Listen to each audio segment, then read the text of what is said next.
vicces arcok.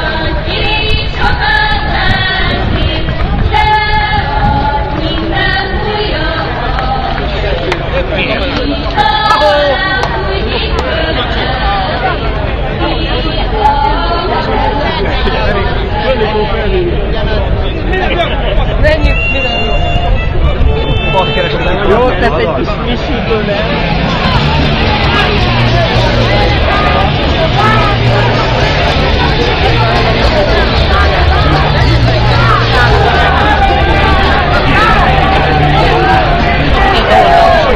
Kis Robert.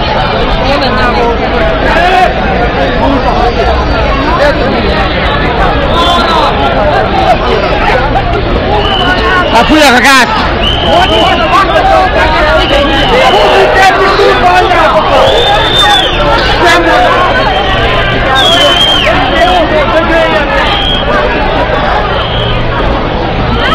A kurva anyátok Tartsamakot! Gyere a fejedbe! Hossan! Tartsamakot! Hossan! Tiszta víz!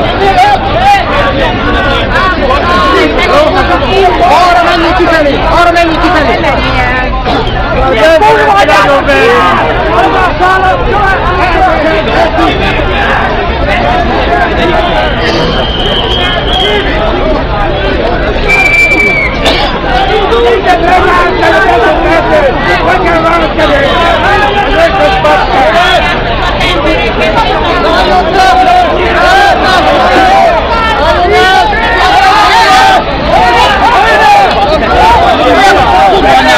Hagyjunk utat a rendőröknek! Nem kell provokálni őket! Ki fognak menni!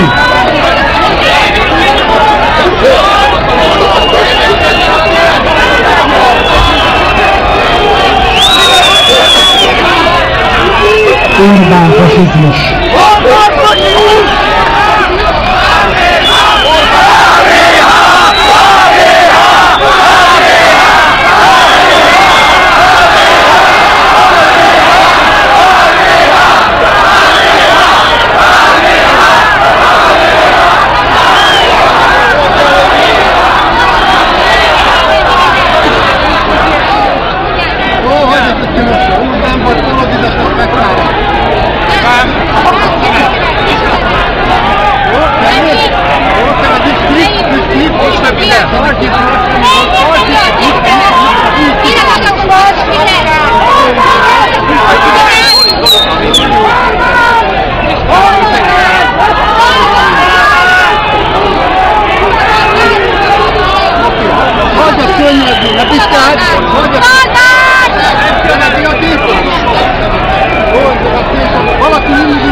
Na most akkor!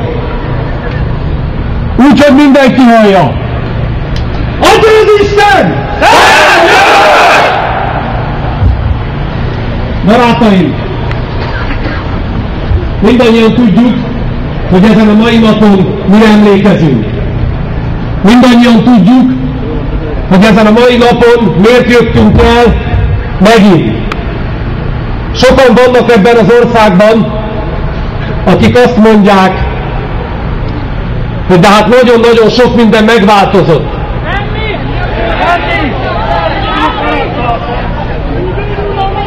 Mi szükség van továbbra is gárdaszerű, vagy ahogy Orbán Viktor mondta, félkatonai alakulatokra. A választ maga a pincérrendőrség adta meg ezelőtt 10 perccel. Itt az égvilágon semmi nem változott. Megint idejöttek, megint lefújtak minket, megint demonstrálták, csak ők tudják, hogy mi. Tisztelt Hölgyeim és Uraim! Kicsit valamerre megy. 4 jobbikos képviselő nemzetbiztonsági kockázatot jelent, szerintük. Tudjátok, hogy miért? Azért, mert lakossági fórumokon nekik nem tetsző dolgokat mondtam. És azért, mert valamiféle kapcsolatuk van az egykori magyar gárdával. Ez jelent ma Magyarországon nemzetbiztonsági kockázatot. Barátaim, megkérdezhetnénk, igaz, hogy ki jelent ebben az országban nemzetbiztonsági kockázatot?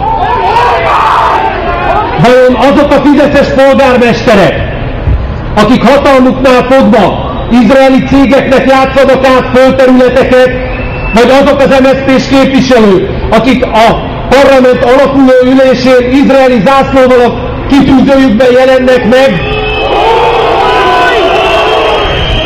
vagy az a belügyminiszter, aki a mai napig nem tisztázta magát az olajügyekből, aki a legjobb barátja az előző rezsim főkapitányának. Ki itt a nemzetbiztonsági kockázat? Ezek a férfiak és ezek a nők, akik ott voltak, amikor a honfitársaikat a csőcseléktől meg kellett védeni. Ezek a fiúk és ezek a nők, akik ott voltak a gáton, ott voltak mindig, amikor valaki segítségre szorult. Ezek a fiúk és ezek a lányok, tudjátok kik ők? A nemzet szíve, java.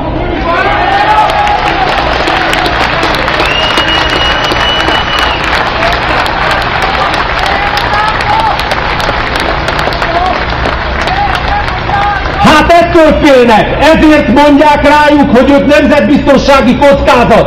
Csak nem teszik hozzá, hogy nem a magyar nemzet biztonságának a kockázata, hanem a magyar nemzet jövője. Tisztelt Hölgyeim és Uraim! Mindenkinek szeretném megköszönni itt a mikrofon mögötti lehetőséggel, hogy eljöttek. Hogy itt vagytok, még mindig ebben az időben is. Még úgy is, hogy minden módon megpróbálnak minket leverni. Tisztelt Hölgyeim és Uraim! Ne hagyjuk magunkat! Mindenki tegye meg, amit csak tud. Aki otthon a gáton, aki otthon a többiekkel, aki a munkahelyén, aki az óvodában, aki a parlamentben.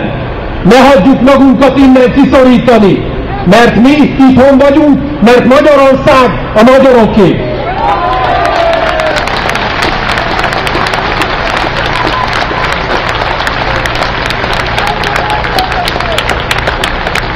És mielőtt demonstrálva az egy évvel ezelőtti rút eseményeket, mindannyian elfoglaljuk a